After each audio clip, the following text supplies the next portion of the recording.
Frenzy Podcast. My name is Jake. I'm here with Sam, Chase, Reyes, and Topher, our first 5-person podcast, but it's a big occasion. The Colorado Buffaloes are now ranked 18th in the country and beat the Nebraska Huskers 36-14. Your Buffs are 2-0, baby. How are you guys feeling? Beat them senseless. You got to love it. You just got to feel good right now. Everything feels great. Gotta love it. It's just such a good time. Before we get into the game, let's talk a little bit about the pregame and how big of a week this was for the Colorado Buffaloes football program.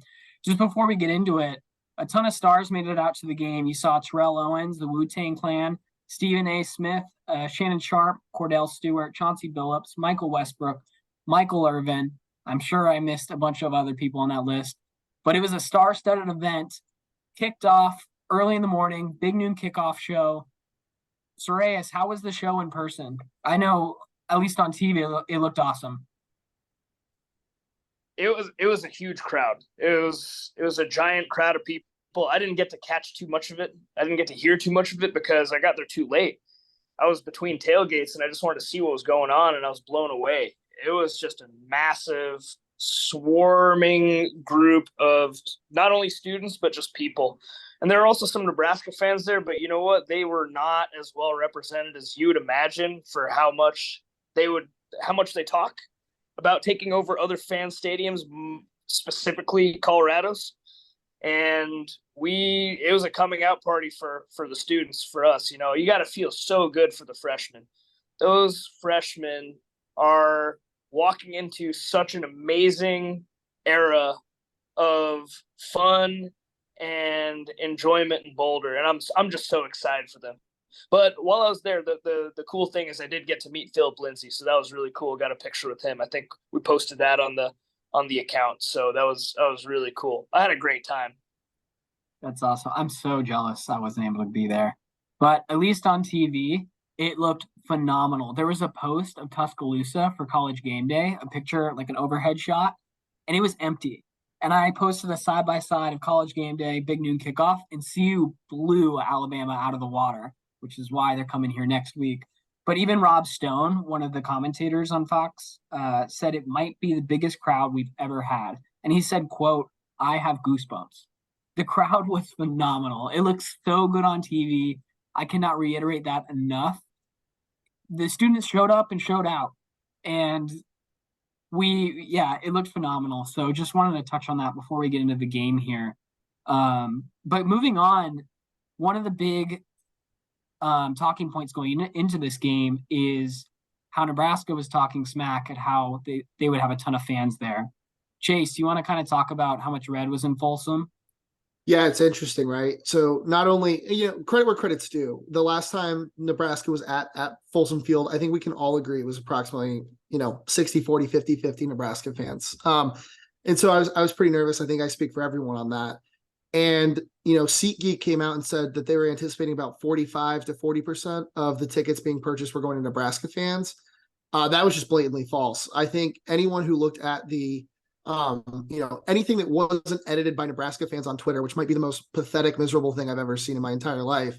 But the actual photos of the stadium, it could not have been more than, I think I'm being generous if I say 20, 25%. Like my true guess would be about 15% Nebraska fans. So, they're a fan base that travels well, but when there's excitement in Boulder, Colorado for the Colorado Buffaloes, people from Colorado show up and Colorado fans show up. And, one other quick point I want to make before we talk about it a little bit more is I flew out of Denver today. Today was Sunday. I flew out of Denver and, it was absolutely filled with Nebraska fans. But what was even more interesting to me, I flew back to Atlanta today and there was probably, 10 or 15 people just on my own flight that were wearing Colorado Buffalo like prime gear, which was really cool to see as well. So people are flying in, not just to see the inbred Cornhuskers play, but people are flying into Boulder, Colorado to watch the University of Colorado play in Folsom Field, which is really cool to see. Really cool to talk to some folks at the airport. So yeah, Sam, what do you think? Yeah, as another person that had to go through DIA today, it is astounding that Nebraska Cornhusker fans do not seem to understand how the TSA security line works. Because it was the longest line I have ever seen in my entire life. And I I attribute that completely to the Nebraska Cornhuskers fans. But yeah, just like the energy, I can still feel it now, but the energy was building up in Boulder even the night before. Like I went out to the parade before the night before, and you could just Stampede. feel, yes, the stampede. You could feel the energy there, and it just carried into the game day, and you could just feel like something special in the air, and like a weird feeling of like a confidence in a CU team of where in the previous games you're just hoping for a magical moment. You're like, oh well, we're gonna need a 95-yard flea flicker to win this game. But this game I was going in and I was like, oh wow, this is going to be like CU's gonna win, and they're gonna win by a lot. And I feel like that was felt by everybody in the stands as CU fans. Like the students were rowdy, all the fans were rowdy, like everybody was so like pumped up for this CU team. And I think a lot of it had to do with the game day, like like the game day things that the CU, like Colorado had implemented, like the gold colored towels, which I think were really, really cool, going back to that old gold color that I think really, We're all really, nodding our heads for those of you listening. We love Such a that. smart move. It Yeah. showed up yeah, so well on TV. yeah, and it just made such a great atmosphere that CU was able to capitalize on once they got to actually playing the football game. Yeah, and I don't know if Ted even listens to our podcast, but Ted for years begged the marketing department in our Folsom Frenzy days to go back to that old yellow color, not the Nike baby poop gold or whatever they've been using lately, but like the old yellow, like classic vintage CU color. It was really cool to see the towels out there, getting the fans riled up. But one other quick note I want to make that's not relevant to not relevant to the actual game on the field was I was really impressed by the fact that the students showed up at the beginning of the game and they stayed the entire game. Like that's probably the first time in my memory where CU was handily winning a game and the students stayed the entire time. I mean, when we were running the student section, right, we had to beg people to stay until halftime. Like we were literally begging people and like trying to And to bribe get them there before halftime. I mean, too. we Students were have no idea what it was like 5 years ago. yeah, we were giving things away. There was gift cards if you would stay until halftime, and I was astounded by the fact that it was packed. You literally could not move through the student section, and even the stairs were full of students. Right, there's just nowhere for students to go, and they were there from kickoff or well before kickoff until after the game. And my sister's now a sophomore there at CU, and she told me she was like, "I have to get to the stadium right now, 2 hours before kick, because otherwise I will not get a seat." And I was like, "This is so crazy! Like it's so different from when we were there." And it's so refreshing to see like students actually buying in. And we'll talk about the field storming later, but Jake, do you want to make a quick point and then Topher kind of intro the game? Quick point. I love that so much. Just for context, back in when was this? This is going to show my age. 2015 maybe 2016. We did a card stunt at the end of the first quarter and could not get one section to do the card stunt, or it was like 3/4 of one section, and we had to yell to get everybody into one section. And look at it now. There were how many sections an hour before kickoff? Full? Probably like 4 or 5. Full. It was full. The whole thing was full. There you go. And they expanded it. They expanded the student section. That's not even the same student section we were trying to fill. It is an expanded student section. And all I have to say, all I got to say about this is CU football is now the main event. It used to be the tailgate that was the main event, and it used to be the parties afterwards that was the main event. Now the football game is the main event, and you're seeing that culture shift right before our eyes right now. The main event in Denver. The Broncos suck. It's about the Buffs, baby. They're the main event in the United States in all of sports. We're America's team. We are America's team. Saying those words last year. Can you imagine? Let's go. Oh my goodness. But you're not wrong. You're not wrong. We're the most relevant team in the country. It's insane. It makes no logical sense, but it makes perfect sense at the same time. But we'll get to that, Just goosebumps. Like we're all smiling ear to ear right now. And just coming from where we were, like I think most of us, while we were at CU, the average wins during our tenure at CU were like 4. Like unreal. And that's with 2016. Right. Yeah. Speaking on the game experience, I wear an Apple Watch, and while we were in the stadium, my Apple Watch yelled at me multiple times. It said, "Hey, you are in a very loud environment." It was hitting 120 decibels. 120 decibels, right? This was early in the first quarter when, every drive mattered. It was a neck and neck game. You could just feel the energy. 120 And decibels for an outdoor stadium is insane. it's That's like jet engine. unbelievable, That is like a jet engine. right? Like I was sitting there thinking, I think my ears are going to be ringing after this game, and they were, right? Like after the game, I was like, that was totally worth it. That was one of the best crowds I've ever seen and been a part of. Also getting in, there were so many students that there was moments of like crowd crush esque, packed in state students filing in to get to that student section. Like a little bit scary, but also what a great problem to have, right? We have so many people that want to be in Boulder for our game days, for our football product, and unreal. What a time to be a fan. With that, I do have some notes. Unfortunately, I can only work off of the highlights off of YouTube, so a lot of this is from the big plays during the game. I will start with our defense. Defense linebackers much improved as far as their flowing to the ball. One area that I think we do need to improve on is cross keying. There was a couple of runs that did spring, and it was the linebacker supposed to cross key. So if you're the outside linebacker and the running back's on your side, you have to watch the quarterback and the middle linebacker, because the running back on the outside will watch the running back. So if they do one of those reads, you have linebackers flowing to the spot that they need to. We didn't do a very good job with that. And so that broke for a couple runs. I sent a couple screenshots in the group chats. Hopefully get those posted of the way I think the run fits were supposed to go for the linebackers and the way they actually did, and how that sprung a couple of runs for them. With that being said, Nebraska's O-line is for real. They can flat out run block. If they were blowing holes and just bullying our trenches, like when they would pop a run, it would be all 5 guys 2 or 3 yards down the field. So the fact that they're able to run on us is like you give them, right. We were much improved with our run defense though, in comparison to TCU. So I'm happy with that, where that ended up. One thing that I would point out is Travis Hunter is essentially like Jalen Ramsey. He played straight man on number 84 the whole game, and number 84 was their leading receiver coming to this game. He did not have a single catch on Saturday. Absolutely erased, right? So there were a lot of times where we were calling zone and Hunter was still manned up on number 84. So obviously something in the film told us that Sims really likes going to number 84, and having someone like Hunter just erase him was awesome.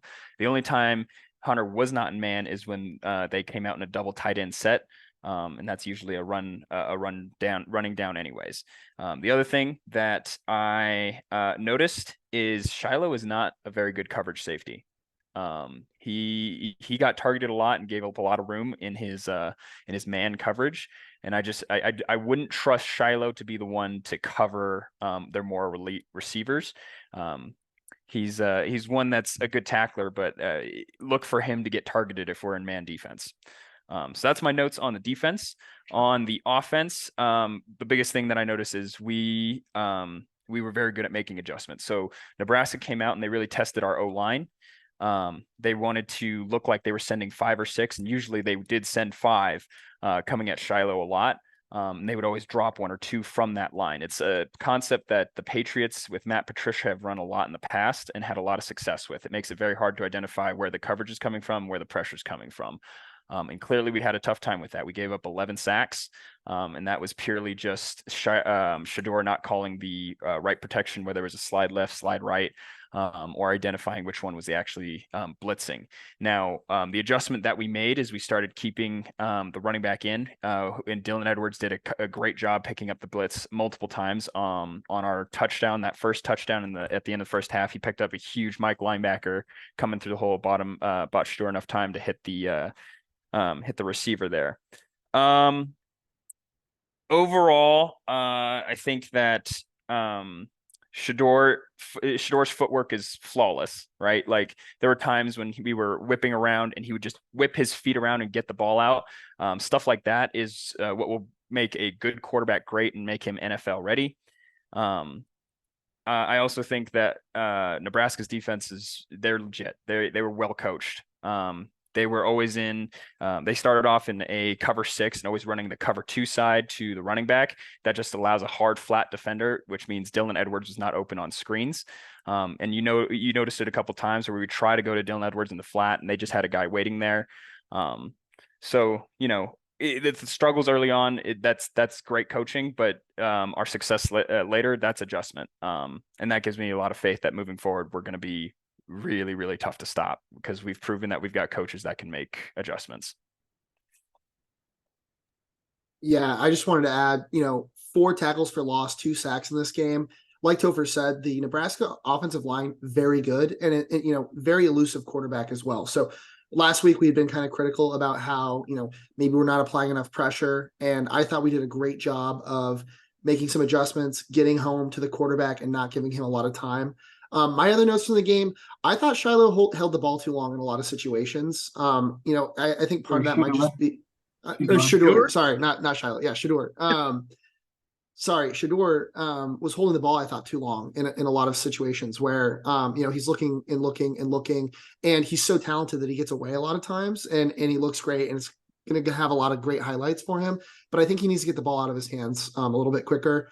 Hopefully I don't get killed for that on Twitter. And then just my last comment, my big takeaway was I thought we made great halftime adjustments. It was a pretty close game in the first half, right? We ended up with the 13-0 lead, partially because of some really inopportune turnovers by Nebraska from their perspective.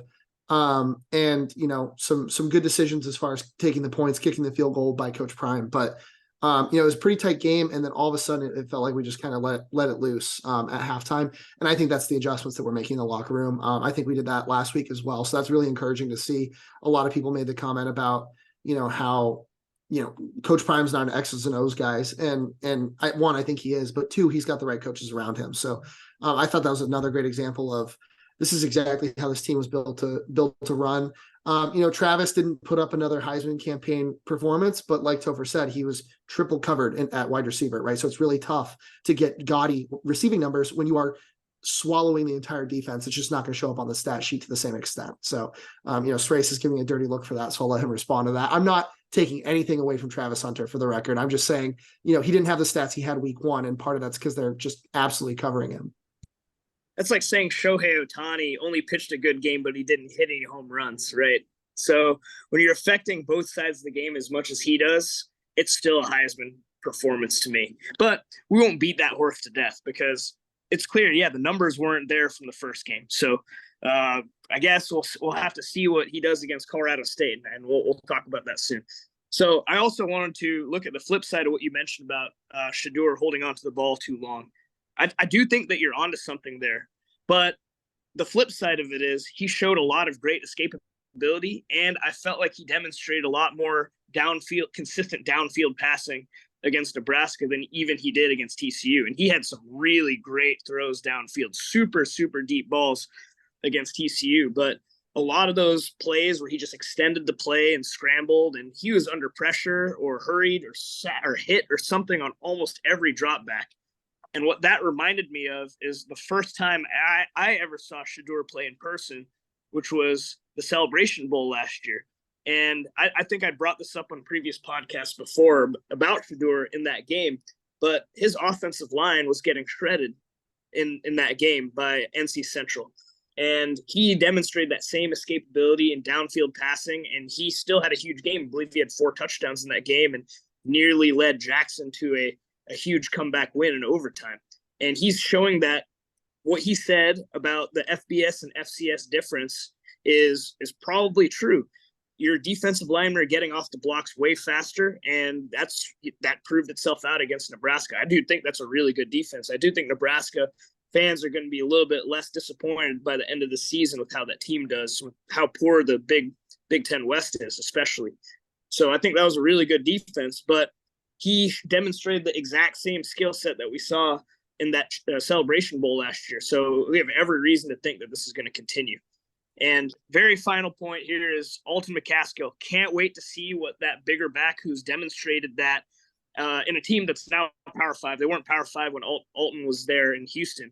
But I'm very, very excited to see whether he can bring a new dimension to the running game and whether that's kind of the difference maker we need. because we have struggled a little bit in the running game in the first two, and it would be nice to see that break out. So we'll see if Alton makes the difference. And I just have to add a very quick apology before Jake goes.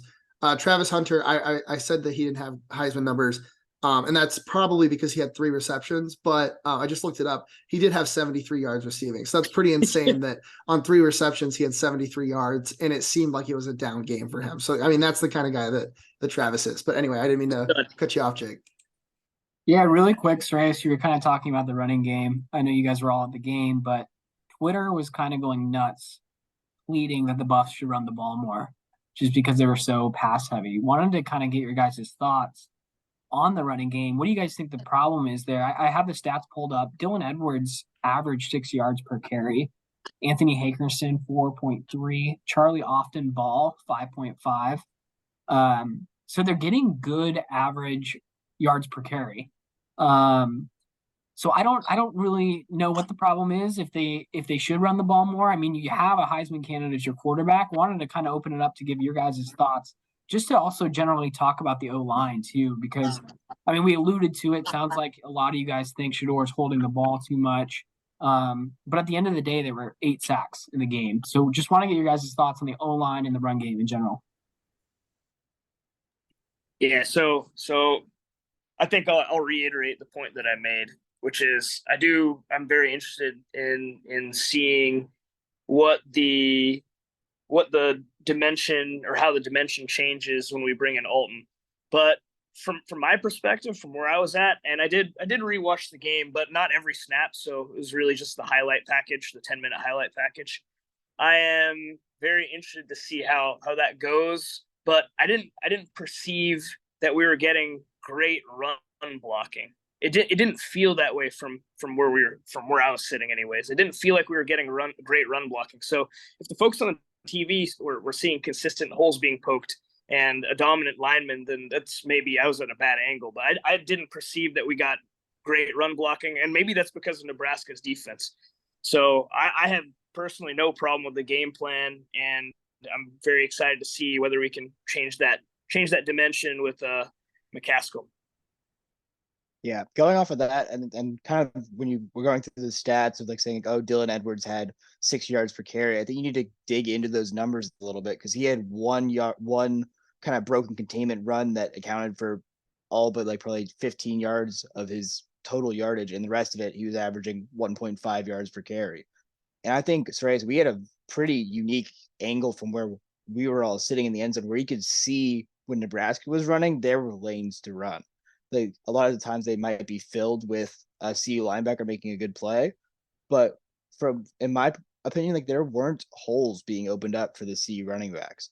And I think the last 2 weeks, Sean Lewis has done a great job of utilizing the short passing game as kind of like a stopgap and like a filling in for the running game that's been anemic. They've averaged 1.7 yards per carry on the ground, and they've scored over 36 points in both games. And until teams take away the short run game, the short passing game, you don't necessarily need to have a dominant run game because Shador is so accurate. If you can get 4 or 5 yards on a first down pass, why would you try to run when you've been stuffed the entire game? Like, until they stop that, there's no need to establish a run because you can just establish a short pass and it's just as easy.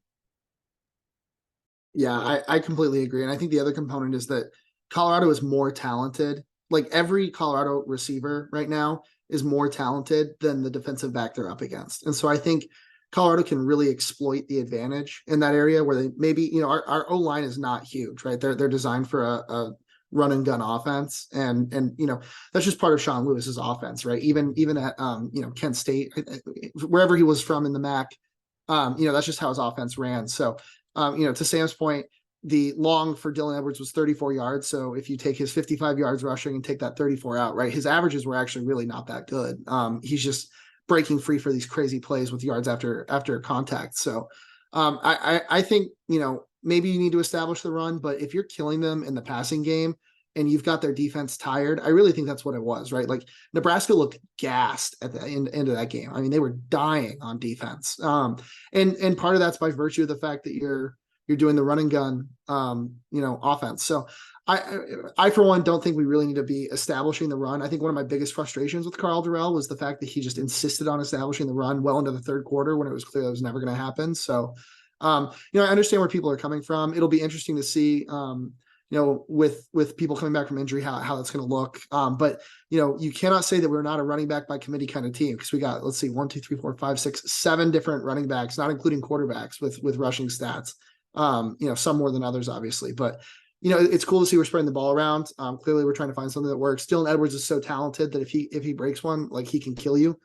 But yeah, Sam, did you want to make a point? Yeah, you brought up the run and gun offense. One thing that I hadn't noticed watching the TC game on TV that I noticed in person was that every time C would break a big play, there was one guy who would run up to whoever caught the ball, take the ball from them, sprint it to the ref, and they'd get it settled down. And that guy was Travis Hunter, right? The guy who's playing every single snap on offense, every single snap on defense, some snaps on special teams, is busting his ass to go get the ball from his teammate and getting it settled so his offense can be more effective. And I think it's that kind of like selfless leadership that you see from your star players that we saw this year with the Nuggets with Nikola Jokic. Like, if your star player is doing all this extra stuff and playing like having like a team first mentality, if everybody else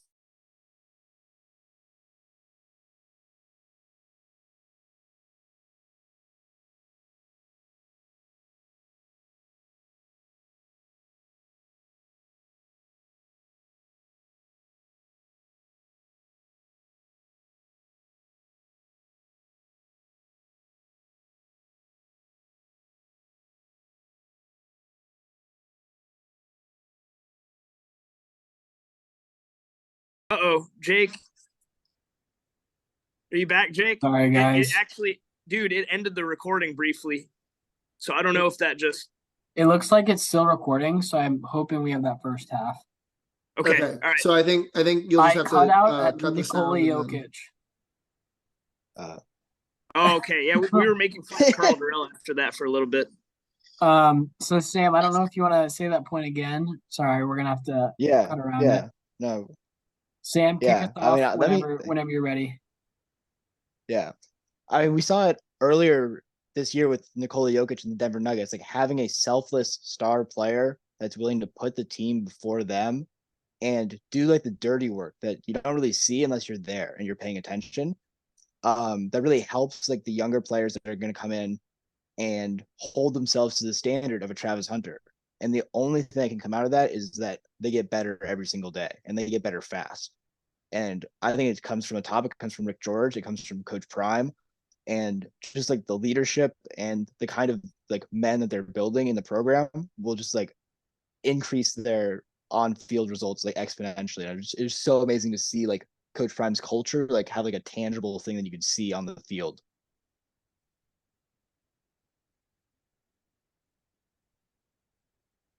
Yeah, and I will say, I made the comment about Carl Durrell being completely worthless, and my biggest frustration being him trying to establish the run. But I think everyone should take one moment to think about the fact that, to my memory, we have not seen a whole lot of like pick option bubble screen passes, which seem to have been 90% of our offense. So I just wanted to remind everyone that that's something that could be happening, and that you haven't been seeing every weekend. So be thankful for what you have, and remember, how much better our life is right now. Yeah, that's Nevada and Arkansas State's problem now with Brendan Lewis and JT Shroud over there. It sounds like that's exactly what's happening over there if you look at the game stats. Do not look at those stat lines. Woo, they are ugly. But hey, we got 2 quarterbacks starting at other FBS schools. Hooray! Yeah. So with that, we'll move on to our player of the game segment, sponsored by Q Wealth Management. Go to qwealthmanagement.com to learn more. Today we've got an offensive and defensive player and a special teams player at a certain special request. Our offensive player of the week this week is going to go. It could have gone really to a bunch of different players, but we went with Xavier Weaver this week. 10 receptions, 170 yards, 1 touchdown with a long of 41. He seemed to be everywhere. I think part of that was the fact that they were, quintuple covering Travis Hunter, but he comes down with the big balls. He comes down with the up in the air, like anyone could come down with the ball. I mean, he's everywhere, and he's been, everything that we had hoped for and so much more. So he's gonna be our offensive player of the week. On defensive player of the week, we thought long and hard about this, but really there could only be one player, and that is Nebraska quarterback Jeff Sims. He did it all for Colorado, throwing an interception. I think he probably should be credited for like 2 fumbles. Absolutely just atrocious effort. 3 fumbles. Okay, my apologies. Just absolutely atrocious. So we just wanted to give a quick shout out to Jeff Sims as our defensive. He flat out dropped 2 balls, like 2 on snaps and a missed handoff, right? And a missed handoff. Maybe my favorite Nebraska player of all time, I would say. Just gonna throw that out there. I thought he was awesome. I never thought I'd have a quarterback for Nebraska that I liked more than Adrian Martinez, and here I am. Jeff Sims is that guy. We love you, Jeff Sims. You should have stayed at Georgia Tech and gone to school. It's a really good school. Where'd you go to Nebraska, man?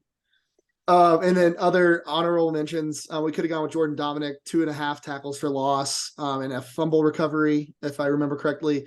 Cameron Silman Craig with an interception that was huge. So a lot of great defensive players. I thought our defense looked really good. Honestly, the defensive player of the game could have been the entire defensive group. They looked much improved.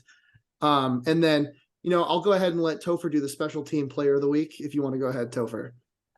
Big shout out to number 17, Jace Feely. He's for sure the special teams player of the week, because now guess what? We can actually kick the ball off 8 yards deep into the end zone. I don't understand why he wasn't doing kickoffs right away. I thought it might have been a specialization thing with kicking. When you do place kicking, you kick off the ground. When you do kickoffs from a tee, it's about 2 inches up, and it doesn't seem like a lot, but it changes the way you hit the ball. Sam is saying that Bassett had a great punting performance. He did. I won't disagree, but being able to get kickoffs into the back of the end zone, it just, you can breathe a sigh of relief after we score a touchdown that we're not going to give up a big play right after, and no brainer. Jace Feely, that's it. So after that great win versus Nebraska, the students rushed the field, and we were talking about this in our group chat a little after, and our podcast is split on if we are pro or against the field rush, specifically versus Nebraska. Not pro or against field rushing in general. I think we're all pro field rushing here, but wanted to open up to this group. What are you guys' thoughts really quick on the field rush versus Nebraska? Are you guys against it, for it? Shreyas, you want to kick us off? Yeah, I'm pro that specific field rush, and frankly, I can be pro almost any field rush at this point. That's your take? That's awful. No, like, okay, All right, Just well, wait for it. I'll give you my rationale there. I'll give you my rationale. I thought we were Yeah. going around. I like it. Yeah, Okay. get our sides first.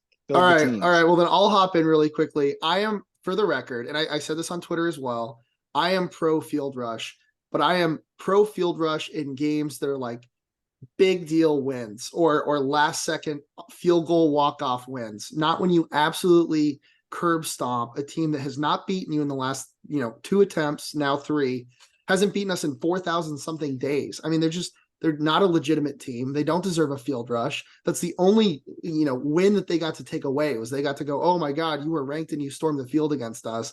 I'm happy for the kids. I'm really glad they had a good time. That's not the game to do the field rush. If we beat USC at home, that's the game to do the field rush. Overall, I'm pro storming the field, anti storming the field against Nebraska in that game. Really quick, I want to take a quick poll before we debate this. So who's for it? I believe say I if you're for it, and I'll share with the listeners. Sam and I are. Yeah. Sam and Shreyas and Jake and Chase are against. Topher, where do you land really quick, just for the listener? I am voting against. I feel like a Supreme Court judge. All right. the swing vote here, and I am against the field rush here. All right, Sam. Sorry, you can give us your thoughts. Yeah, like I said, I think I said this earlier to you guys earlier. Like I'm pro every storm but Katrina, baby. Like we are like if there's a field out there and you win a game, go and storm it. I think I'm in a unique position. You guys were all at CU when we were successful for 2016, correct? Yeah. Right. You guys all had some level of success, albeit one year that you're like, oh, well, we don't have to storm here because we were good now. if you were a student from 2017 to now, you have lived in like the worst era of CU football, where it's miserable year after year. Whereas 5-7, But 5-7. there's That's been a hot multiple take. field rushes in That's that a hot period. Yeah, take. we Haven't rushed there the been? field But for Cal. yeah, Cal, and I feel I'm like there's saying, been more than I'm Cal saying rush too. them. Oregon deserve State to have double fun. overtime. Okay, Yep. What's our record in the last 20 years? So since the last time we won a bowl game, and we'll say before the season, we're 76 and 140, right? 76 wins and 140 losses since our last bowl win. Yeah, so like people who say like I push back against the comments, like act like you've been there before. These students that are rushing the field haven't been there before. They have not been alive for a CU team that wins and want like they're obviously not going to storm the field every game. They're not going to storm against Colorado State. They're probably not going to storm again until USC. But I think it's also Are they not, Sam? They're not going to rush against Colorado State because they seem to rush I would every support. game. I think the line for storming think rush they in will. the I CSU is getting guarantee minus you they're going to 110. storm the game. They're going to They're storm not the gonna CSU. Oh, we beat Colorado State. They're Do you going to wanna- storm do you the wanna field. bet? Your record doesn't matter with a field rush. If you've been bad for 20 million years, you shouldn't rush the field. Okay, I kind of get Cal. I get Cal last year. I'm not going to debate Cal. But the beauty of field rushing, and this is my take, is I think it should be a once in a college experience. Hey, do you remember that time when we beat USC, number 6 in the nation, and we stormed the field? That was sweet. We've never beaten USC. I know we haven't. Are This you is an check- example. Are you This is an example. going to check their buff? It Are you should gonna be check their buff once ones cards as they go on the once in field a that have you college storm the field? experience time. I think you should only rush the field if you beat a top 15 team. There's my hot take. But So like CU has looking back at should my never first field have rush, ever rushed the it field. was I guess this was basketball, but the KU game when it was the buzzer beater, it was the perfect time, and it made it such a cool experience. If you're gonna rush the field every single time, it's not memorable. That's You're just never gonna go, gatekeeping hey, the remember when field we rush. stormed the field versus Nebraska when they were unranked and they're not a bowl team? It's not as memorable. I hear you. I really hear you. You guys gotta let me cook now. A little bit. So Let them cook. Let them cook.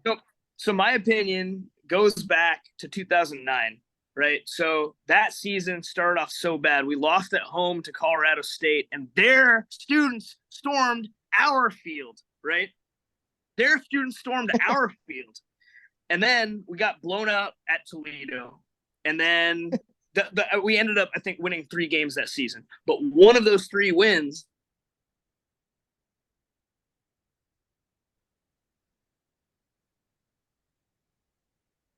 actually very good. I think they were a 7 or 8 win team, but they came into Folsom and CU absolutely stole one from them, right? It was a last minute touchdown. Can't remember which tight end it was. I think it was Patrick Devaney. He had a touchdown right at the end of the game, and we stormed the field. It was awesome. It felt so good after how miserable that experience had been, and on our way out of the stadium. So this was still the successes, the relative successes of the early 2000s were still fresh. So we got a ton of flack. Like we were walking through the parking lot back to our tailgate, and there were people like, "Oh, you're a student? Yeah, we're students." Like, "Oh, were you on the field just now?" Yeah, we got excited. We were on the field. Like, you guys are terrible. You guys are the worst fans. Like, I can't believe you have no pride. You have no pride for this institution and how great things have been. So I was like, all right, whatever. I understand what you're saying, but we're having fun. We're having fun. And you know what? Things got worse. That was like the high point. You know, other than 2010, it feels like 2010 should have been, you know, better because we ended up 5-7. But that season was worse because I had that Kansas loss where we were up, what was it, 45-17 in the fourth quarter and blew it to Kansas, Turner Gill's Kansas team. So it only got worse from there. And from then on, I basically said, never apologize for joy, right? Go have fun, man. Go have fun. Like, I get there was a time where you'd have, you know, or you get fined for doing this, that, and the other thing for going on the field. And I remember 2016, we got fined because we were on the field for Washington State and Utah and UCLA. Well, I don't know if we stormed for UCLA, actually, but we were on the field a bunch of times that year. So my whole thing here is be unapologetic about your joy. Go have fun.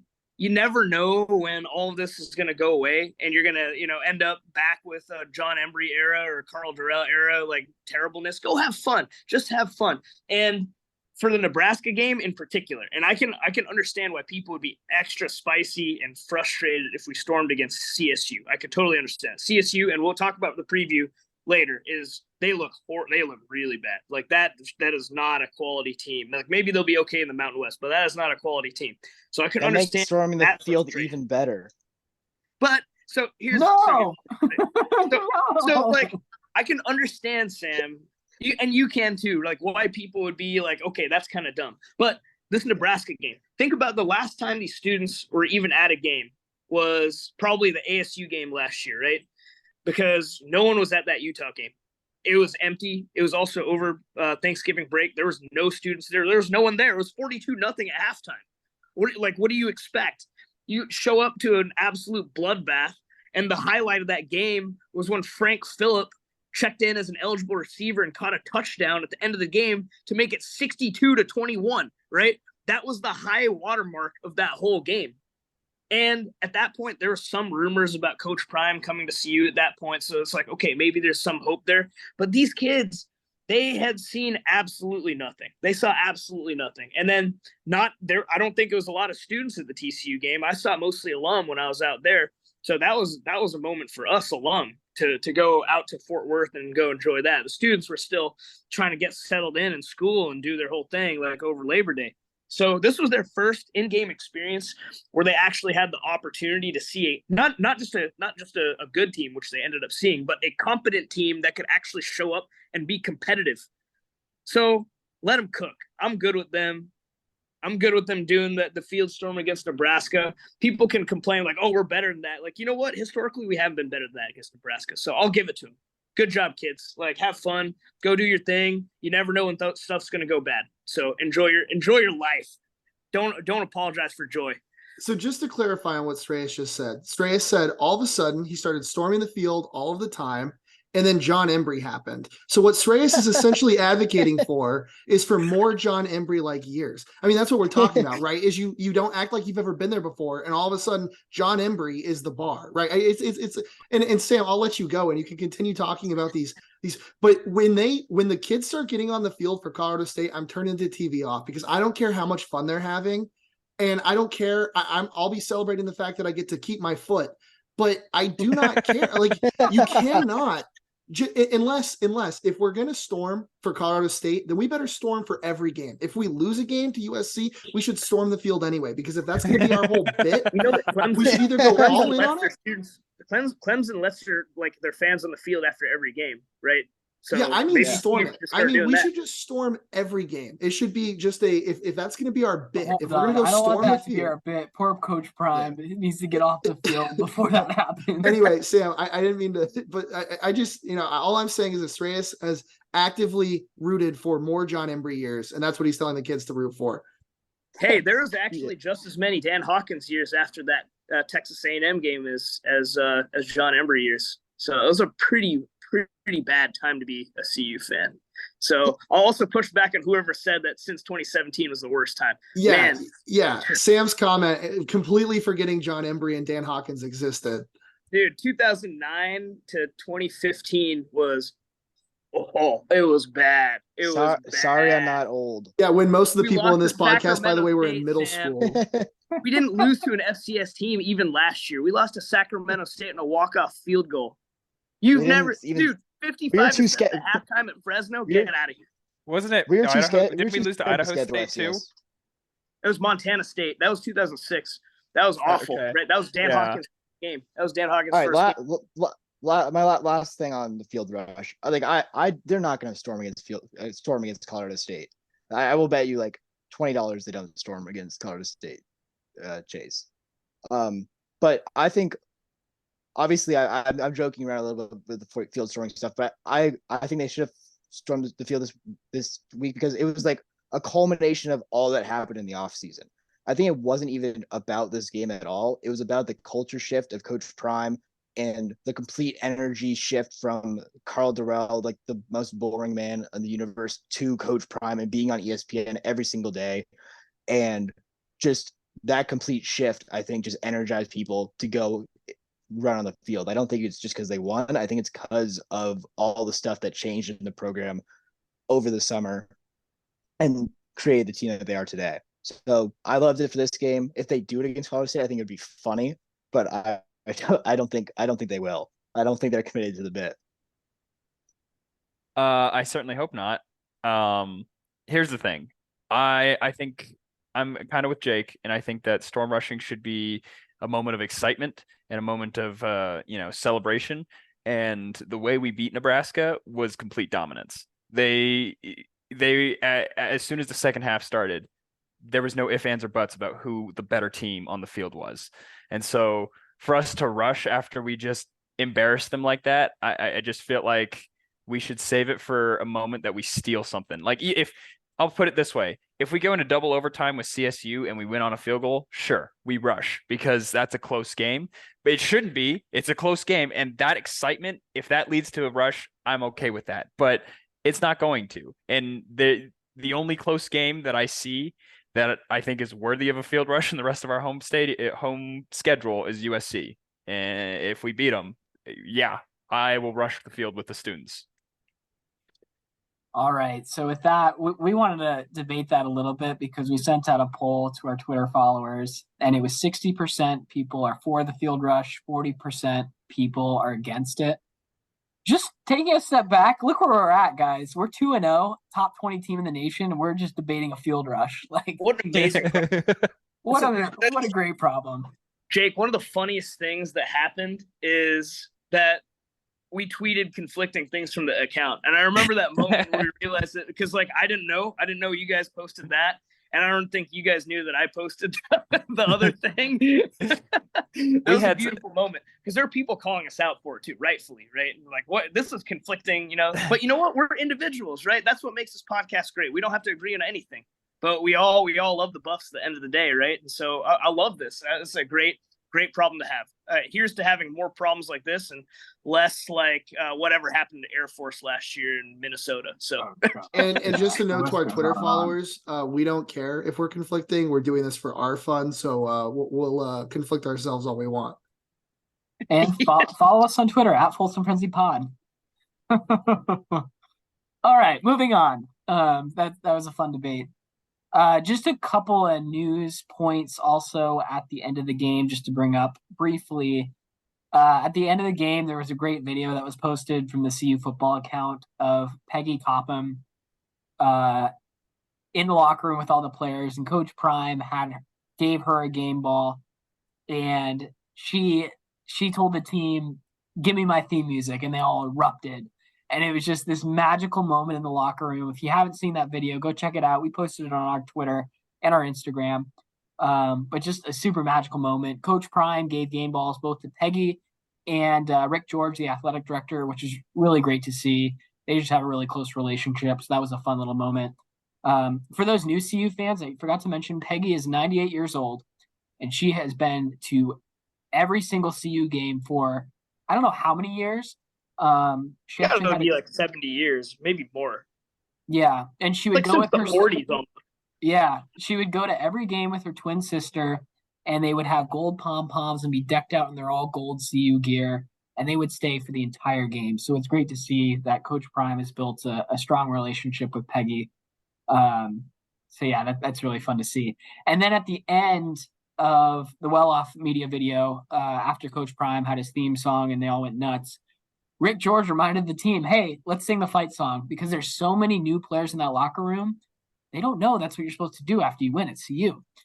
And I think probably only 20% of the players know this fight song at this point, which I really hope more players learn it. If I'm Shedeur Sanders, I'm learning that fight song before the CSU game because it's going to be sung at the end of that game, and it would be such a great leadership moment for him. He could lead the team in the fight song. Sreyas, do you have thoughts on that? Yeah, gosh, watching the well-off video where you did this on purpose, but he really singled out Caleb Athas. Poor kid. just totally singled him out when they were trying to sing the fight song. And this poor kid just sitting there like, I literally don't know a single one of these words. Just sat there with his mouth shut this whole time. Like, oh my goodness. That was painful. And then he cut over to Shadur. Shadur is getting there. He doesn't quite know the cadence. He doesn't quite know the lyrics yet, but he's getting there. I'm huge on the fight song. I think that is one of the few pieces of long-standing tradition. It's one of the few pieces of long-standing tradition that I identify with to a great extent. I remember at our freshman orientation, everyone being forced to learn that, and it was great because our first home game, or maybe it was our second home game when we were freshmen, was one of those big field storming wins against West Virginia, and everyone was there inside the stadium 2 hours early, just like this, but they were singing the fight song on repeat, right? Someone was starting the fight song and someone was doing it the whole time. That was like a big galvanizing moment for us. So I don't think it's going to take that much effort. I would rather have the team learn their schemes and, you know, the more important things like the X's and O's on the field itself than the song. But I would love for that to be emphasized a little bit. That's kind of maybe some extracurricular activity. Yeah, I think it's interesting noting like all of the new players coming in, not knowing the fight song. We don't know if the players last year knew the fight song because they only sang it once. You know, I think the more they win, the more they're gonna practice the fight song, the more they're gonna get it, and I think they'll be good. They'll get it, but just the fact that they get to sing it more than once in a season is something I think we should take for granted. I mean, really like appreciate. Yeah, did you guys know? This is a quick Folsom Frenzy fact. Our theme song that we play at the start of every podcast episode, that snippet of the fight song from that theme music is actually from the CU Washington State game in 2012, which was their only win that season. So that's a little fun Folsom Frenzy podcast trivia. That's dope. Just one other thing I wanted to mention is something I'd like to see. This is another idea. I hope Ted listens to our podcast. He probably doesn't, but the freshman year shirt this year actually has the fight song on the back, which is something that we had pushed for while we were, running the Folsom Frenzy / C Unit groups. And marketing just wouldn't do. Like they're just totally uninterested in putting the fight song on the back of the shirts. And we were like, what a great way for people to learn than staring at the person in front of them during every TV timeout, seeing the words of the fight song. So really cool that they did that for the freshman year shirts this year. I was a huge fan of that. So shout out to whoever made that decision in the athletic department. Seems like we're actually making good decisions there. So just wanted to throw that out there. And then one other thing we're going to mention, just another news tidbit, Jeremy Bloom, one of the greatest Colorado athletes of all time, probably. I mean, definitely one of the better football players and certainly one of the best skiers to ever play football for Colorado. Tweeted out today, it's interesting, right? How do we pay Prime? As you guys likely have seen by now, and this will kind of, we might mention this again later, but Mel Tucker was just relieved of duty from Michigan State earlier today. And all of a sudden people are saying, they should go after Coach Prime. And there's going to be no question, right? This offseason, every offseason for the foreseeable future, people are going to be saying that they should go after Coach Prime. Too many eyeballs, too much success. And so Jeremy Bloom made the point of, we got to pay this guy. We got to make sure he's here for the long run. We got to make sure he has what he needs, and offered to start a fan group essentially where he would donate $100,000 into the group to raise money for it. I know Matt McChesney mentioned that he was all for it. A lot of fans seem to be supportive. It's an interesting question, right? Because for Colorado, Coach Prime's on a huge contract, right? Almost $1.5 million more, actually more than $1.5 million over what we were paying Carl Durrell. His assistance pool is way larger than what was given to Carl Durrell. And so, it's going to be tough to compete, right? Our TV deal with the Big 12 is going to be substantially smaller than that of the Big 10 and substantially smaller than that of the SEC. You're going to have schools like Texas A&M where maybe that job might be opening soon, where money is just not an object. So, part of it is how do we get a deal for Prime where we can get him to stay around? And two, what is that going to look like and how much fan support is that going to take? I think this is going to be, maybe a bigger topic and something that we'll definitely mention over the offseason, but it's kind of cool to see, kind of a grassroots effort of, we can be, kind of the light that changes this. And shout out to Jeremy Bloom. We know he's a huge fan of our podcast, listens to it very, very frequently, for mentioning that and bringing that up, because it's a good point, right? I think I said this week one, or maybe even before week one. The time to extend Prime is now. And the question is Prime going to be willing to sign a contract to extend where, maybe his breakup fee is going to be higher? So, Reyes, any thoughts on that? Yeah, for me, I think with Coach Prime is going to go wherever Coach Prime is taken. And he said that he came to Colorado because God told him he was gonna come here and make a difference.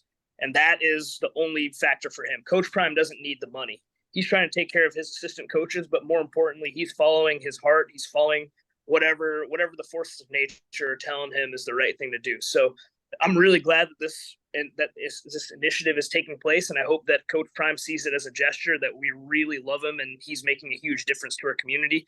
But at the end of the day, I think Coach Prime is going to do what he needs to do for himself, and I think we all have to respect that at the end of the day. I agree, but at the end of the day, money does help. I mean, he sang a song, must be the money, And I know like Coach Prime has a ton of money at this point. And I think my biggest concern with CU retaining him is he loves the South. He doesn't like cold weather. CU can't do anything about that. I think the money will help. So just wanted to add that quick point. Build a dome. Build Build it and he will stay. 2024. We'll still have Folsom. We'll only play in the dome when it snows. The Folsom Dome. The indoor practice facility can be a second stadium, I guess. Yeah, so moving on really quick, I just want to talk about week 2 in general. The Pac-12 had a huge week in week 2. There are, I believe, correct me if I'm wrong, guys, but 8 ranked Pac-12 teams? That's phenomenal. The Pac-12 is going to die as the best conference in football. So just want to get your guys' thoughts. Reyes, do you want to kick us off? Yeah, sure. It was incredible. I think I saw it coming once I saw that Washington State beat Wisconsin. What a huge win for that program, too. They're going through it right now, trying to figure out what their future is going to be. Thank goodness, shout out to Rick George for taking our future into into our own hands and making it on our terms. So we're not Washington State. So shout out to Rick George. We got to shout him out any chance we get for that. So, but they had a huge emotional win over Wisconsin, and we had to feel like they were going to get ranked after that. And you know what? UCLA's look good. They got a really, really talented 5-star QB freshman who's cooking, Dante Moore. He's doing really well. This is an incredible conference. I think we knew coming into this year that it was going to be super competitive, and it had really, really top-notch quarterbacks from top to bottom. A lot of the talking heads were kind of not giving Shedeur the love that he deserved as being one of those, and now I think everyone sees that he is. But it is just top to bottom, right? Look at all these: Caleb Williams, Michael Penix Jr., Bo Nix, Shedeur Sanders, even guys that are being forgotten about. People talk about the character issues of Jaden DeLora, but Jaden DeLora is a pretty good quarterback. DJ and as well. It's Oregon State. Just they're just Uyagalele, right? Awesome. Like all these guys are super good, and it's great to be in this conference, and it just adds more flavor to the story. 6 out of our 9 game conference this year currently are against ranked teams. That is terrifying, but also, like I said, it just adds more to the story. So looking forward to seeing what happens. Yeah, like watching the Pac-12 this year is just going to be so much more fun than all the other years. We've got some real, like you're talking about, real depth at quarterback, and I can't wait for all those the Pac-12 after dark, like the Pac-12 after midnight. And speaking of midnight, our former head coach Midnight Mel Tucker, adding a new way to interpret the phrase Midnight Mel. Has been essentially harassing Why are we doing this? Survivor. Just terrible. I just hate Michigan State so much. They already have all the stuff of Larry Nassar and the gymnastics program, and now this stuff comes out. I'm just so glad he left, and I think it's just I was just so refreshing to have a coach with high morals like Coach Prime does, and one that holds people to these standards, unlike Mel Tucker, who shows his character again and again, and hopefully never gets another job in college football. Because reading through his USA Today report that came out, I believe it was this morning, it's just disgusting, horrifying. If they're true, is horrifying, just completely disgusting from Mel Tucker. 100%. The worst part is he hasn't really even denied anything. Like the things he's denied is like, oh, well, it wasn't while I was on a work trip. It was from my home. Otherwise, he's just arguing that it was consensual with this, woman that he brought in literally to talk about, surviving a sexual assault. It's just, it's disgusting. And frankly, even worse, we got the worst of Michigan State Twitter after they hired Mel away from us. But seeing some of the message boards where they're like outright defending Mel Tucker right now is like disgusting.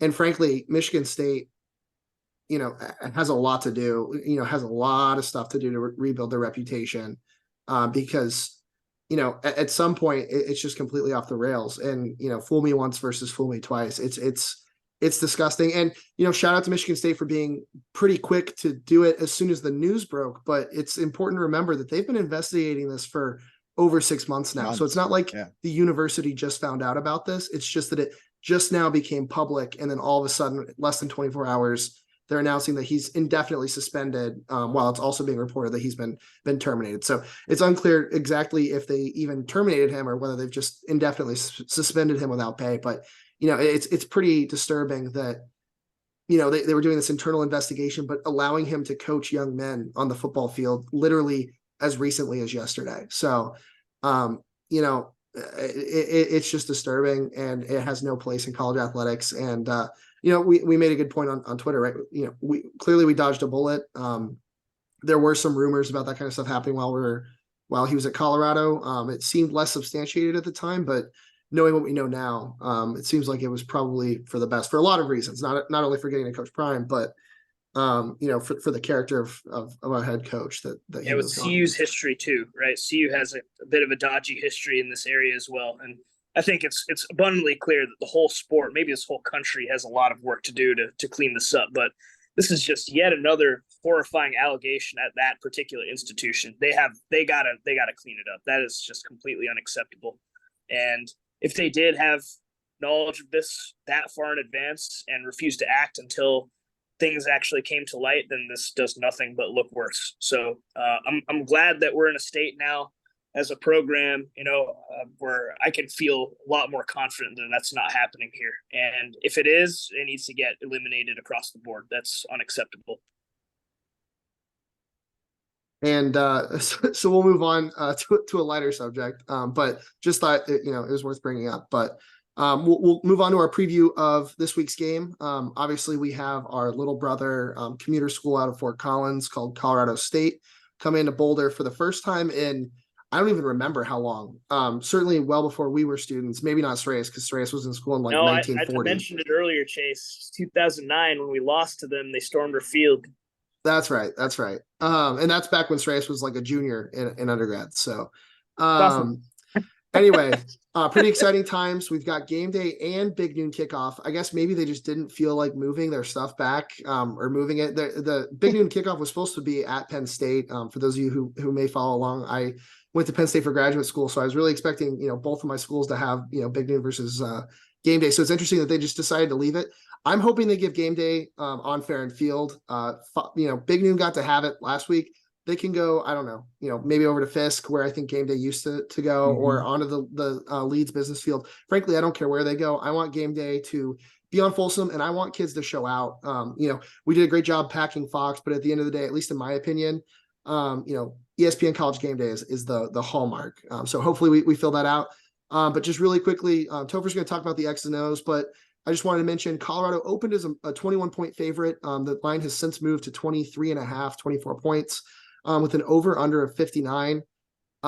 Pretty crazy movement. 24-point favorite. That's finally some respect from Vegas. I think Vegas is finally tired of taking it to the teeth, downing the Buffs. Big spread, but Topher, what are you seeing? How do you think we match up? Obviously, not a lot of film because they've only played Washington State, but they got hammered by what appears to be actually a decent Washington State team. That is very true, right? They only one game of film, so it's hard to see any tendencies. But from that one game, what is very abundantly apparent is their defense is undisciplined. They would leave wide receivers wide open. They blow coverages. They don't talk when they transition those routes, and Washington State made them pay for it. I was impressed with their D-line's ability to get a push when they were in obvious running situations. They made a couple of goal line stands and short running stands. So that D-line's no joke, right? They'll make a couple plays, but their secondary is terrible. There's no other way to put it. They have a lot of work to do in the secondary, and it's a lack of talent, but it's also poor coaching, right? You don't allow a cover two to not carry the wheel route when there's no one coming to the flat and just leave him wide open. So I would still, I'm pretty confident in a 24-point spread. I'm surprised it didn't open up at 30 plus, if I'm being honest. Offensively, CSU's quarterback is not great either, right? Like he has pretty good arm talent, arm strength, but he does not make very quick reads, and sometimes he decides to throw it even before the coverage even breaks out. He threw a pretty bad pick directly to the Washington State linebacker.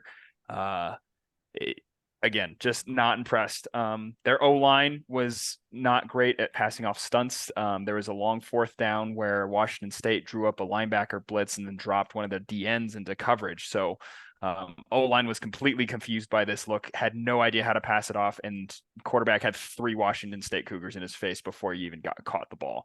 So I think simple scheme stuff like this are areas that we can continue to take advantage of. What I am worried about is one of their touchdowns came from a kickoff return. Number 0, I don't know his name, but he's pretty quick. He can make a pretty good cut.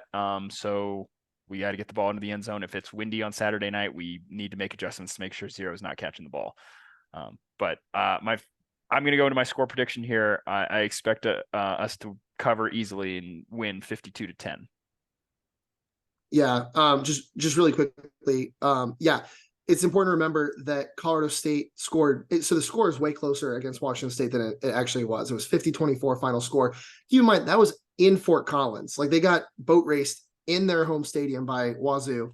And 3 of their touchdowns came in the fourth quarter in absolute garbage time. Like Topher mentioned, one of them was on a 98-yard kickoff return. One of them was on a 75-yard touchdown pass against Washington State's second team defense. So it's not exactly as close as even the score would give you the idea of. Just a quick shout out as far as score predictions go. Sreyas did guess within, I think, 3 points the Colorado-Nebraska game. So we'll give him some respect on that. But very quickly, my score prediction, I think it's going to be Colorado State 10. I think that's going to be in garbage time. And I think Colorado hangs 50 points this week. So I do think we cover, and we basically cover the over on our own. So I like the over, not as much as I like an over under generally, but I think we easily cover that spread, even if it grows. Sam? Yeah. I mean, you guys already covered everything. I would say my score, I would say CU. I went CU way too high. I wanted to get to 69. I wanted a nice little score there. I still think the red zone needs some work for CU to convert those touchdowns. So I'm going to go CU 49. And I think CSU will get like a garbage time touchdown and make it like 17. So I'll say 49-17 CU.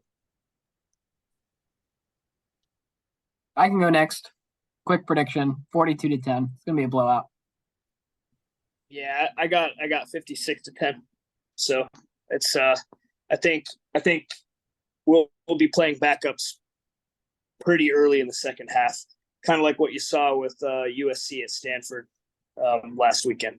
I think That's a good there's point. no reason for our offense to not move the ball really, really well through the air against that team. I want to give a fun prediction for this game. Charlie Often Ball is going to end up in the end zone for the CSU game. I'm calling it now. Ooh, I like that. That's a good one. That's a great take. Yeah. That's a great take. My fun prediction is that a CSU player will celebrate extravagantly, like a very minor play. Like they'll get a first down in the fourth quarter, and they'll do something. They're like make the it, CSU make it a quarterback. square on the bingo card. Yeah, you Yeah. mean like Fatone? You mean like Fatone Yeah. Bauta? Yeah, the Bauta first down thing. I guarantee that's my bet. I'm putting it at 0.5, and I'm hitting the over. And my crazy prediction is that there will be over 50 MIPs given to Colorado State students in the Folsom Field parking lot. And unfortunately, because they have no future prospects, they will be indebted for life due to their inability to pay for their court costs. Pain. Oof. My hot take: Shore's not even going to play in the second half. That is a hot take considering he literally was still in the game with In the like fourth 5 minutes quarter? left just Yeah. to run up the score on him last game. So I think that's bad for his Heisman campaign. So I kind of hope he stays in, but we obviously want to keep him healthy as well. Another take that's not hot, but I think if we don't beat them by more than 28 points, Coach Prime is going to be really ticked off in that locker room at the end of the game. Oh yeah, no question. Yeah, if we don't cover the current spread, there's going to be. It might even be one of those like coaching moments. Like, see, this is what can happen if you guys don't focus. I don't expect this team to be unfocused though. Not with this coaching staff. They do a really good job, and they're going to take it seriously. They understand. They understand context. Yeah, they don't know the fight song yet, but they understand context, and they certainly understood the full context about Nebraska. And I think that they will very easily understand the context with Colorado State. So as far as my fun prediction, I think we're going to have 2 receivers over 200. Ooh. So Wow. that may not even be a hot take. That might be actually Dang. 200 is a accurate. lot of 200 yards. is a lot of receiving So yards, which means it's a you're lot, expecting Shador at least 550 yards. So look at what Passing. happened against TCU, where we had multiple drops on long bombs, and that would have gotten Travis Hunter there. And then I think Xavier Weaver had a couple plays where, or there was one in particular, remember, where he accidentally went out of bounds on his own and caught like probably a 15 to 20 yard pass that would have gotten him around 150. So this is a really, really talented passing attack, and I think they should tear apart that CSU secondary. All right, and with that, let me close this out. Thanks for listening to this episode. If you guys can do us a huge favor and give us a rating on Spotify and iTunes and give us a follow. Also, give us a follow on all our social media channels. We have an Instagram, a Twitter, a YouTube. If you can follow us, we really appreciate it. It helps us out greatly. With that, thanks for listening. Let's go Buffs. Let's go Guys, Buffs, baby. I can't believe you guys let me off easy with the Nebraska prediction. You guys need to bring it up. Yeah.